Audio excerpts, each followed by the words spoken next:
Just amahoro y'Imana akomeze kubana namwe inshuti bakunzi ba Stamina TV. Uyu munsi rero tukaba tugiye kunyarukira mu gihugu cy'Uburusiya.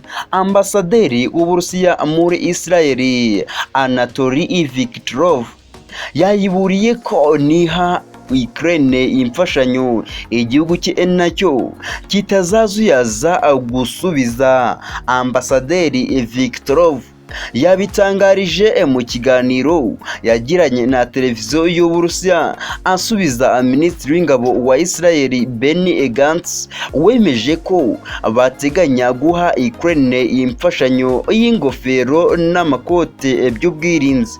Ibiro bya Minisitiri Gantz byasohoye iri tangazo nyuma yo kugirana ikiganiro na mugenzi we wa Ukraine Oleski. Nk'uko ikinyamakuru Times of Israel kibivuga, iri tangazo rigira riti Gantz yemeje ko hagurwa ibikoresho by'ubwirinzi bizohererezwa ingabo za Ukraine ziri mu bikorwa by'ubutabazi n'imiryango ya gisivili. Ambasaderi w'Uburusiya amaze kubona iri tangazo yagize ati turi gusuzuma aya makuru kandi tuzasubiza mu gihe yaba yemejwe. Israel izaba yiyongereye ku rutonde rw'ibihugu bikomeje guha Ukraine imfashanyo zitandukanye kuva yatangira kugabwaho ibitero n'ingabo z'Uburusiya muri Gashyantare 2022.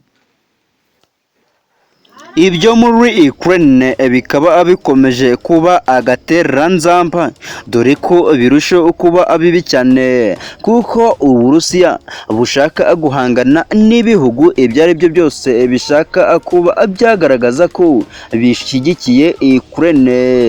Kandi mu by'ukuri Uburusiya ubona ko ahanini ibi bihugu byose atari nako byabushobora, ahubwo utamenya ngo ibyo burimo ni ibiki.